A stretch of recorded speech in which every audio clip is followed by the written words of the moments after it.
Sénégal, bonjour. Le khalife général des Mourides à la une de la tribune. En effet, au sujet de l'union des cœurs et les fêtes religieuses, le journal du groupe des médias révèle, Serigne Sidi Mokhtar Mbacké s'engage, d'où les propos du khalife général Koulou Mouride, le souligné dans la tribune, à savoir, ma préoccupation est l'unité de tous les musulmans. Et c'est en grand musulman que le maître de Touba déclare tout haut dans la tribune, entre Cheikh Ahmadou Bamba et Maodo Malik, c'est un double lien de parenté. Que dire sinon? Euskui, par contre, c'est ce qu'on retient en lisant Sud Quotidien. Le journal au sujet du bac 2017 et les anticipés de philosophie titre, ça fuite de partout. En tout cas, les élèves se sont partagés le sujet via WhatsApp, indique Sud Quotidien. Et quand WhatsApp s'invite au bac, le quotidien du groupe Sudcom souligne qu'il est tout simplement et tout bonnement question de fuite organisée, réorganiser la carte politique du Sénégal. Voilà ce que semble prôner dans Sud Quotidien Abadou Makhtar Mbow, l'ancien patron de l'UNESCO, d'expliquer dans un entretien grand format accordé à Sud Quotidien que certains partis politiques sont des boîtes aux lettres, des chiffres et des lettres. À la une de l'Observateur, l'Obs qui sur les listes d'investiture nous livre les hommes du président. Il est question, d'après le journal du groupe Futur Média, de révéler le 5 majeur de la liste nationale Benno Bokk Yakaar. En tout cas, l'Observateur, l'Obs parle de Boun Abdallah Dionne, Ndeye Fatou Diouf, Cissé Lo et Aminata Gueye, tous de l'APR, sans oublier Abdoulaye Makhtar Diop, grand serigne de Dakar, le maire de Dakar, persona non grata au siège de la RADDHO, si on en croit Vox Populi. Le journal, en effet, sur la mobilisation citoyenne pour le paiement de la caution du maire de la capitale, nous livre en effet que la RADDHO ferme ses portes à double tour aux souteneurs de Khalifa Ababacar Sall. Réaction dans Vox Populi du secrétaire général par intérim de la RADDHO, en l'occurrence Sadir Niass, qui déclare: nous n'allons pas autoriser la tenue de cette conférence qui a pour but de collecter une caution, ce que ne cautionne pas. Alors là,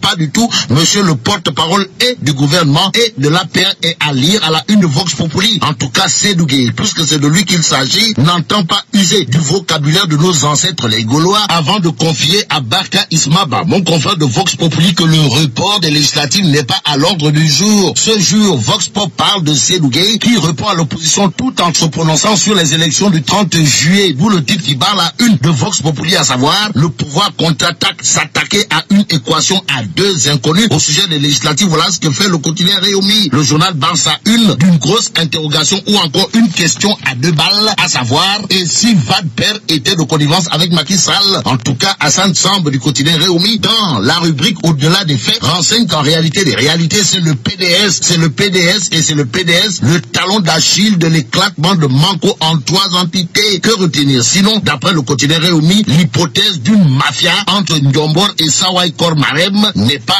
à exclure, ce que n'exclut pas, alors là, pas du tout la trune, dans les prochaines échéances électorales, porte sur le fait que Macky Sall débauche les candidats d'Abdoul Mbaye. En attendant, la tribune nous apprend qu'on se dirige vers une rupture des relations avec le Qatar. Pour ce qui est du Qatar, Libération renseigne que l'État a été pris en flagrant délit de financement du terrorisme. En tout cas, le million de dollars qui a irrité l'Arabie Saoudite, le Sénégal et les autres États. Voilà le titre qui barre la une de Libération. Le journal d'expliquer que la somme en question a été versée à Al-Qaïda en Syrie pour libérer 26 membres de la famille royale enlevés alors qu'ils chassaient le faucon. Que dire de l'interrogation qui barre la une de l'enquête, à savoir, quel sort pour Karim Meïssa Wade? Une chose est sûre, d'après l'enquête, certains diplomates sénégalais craignent que le procureur du Qatar ne lève un coin du voile sur les conditions de libération de Karim Wade en guise de représailles. En attendant, terminons avec Libération qui souligne quand les mosquées se vident progressivement pendant le Nafila. En d'autres termes, des fidèles en perte de vitesse. Voilà ce que relève Libération à 15 jours du début du Ramadan. Et là, de Saïrma ou le bâtiment. Bref, vive le Sénégal.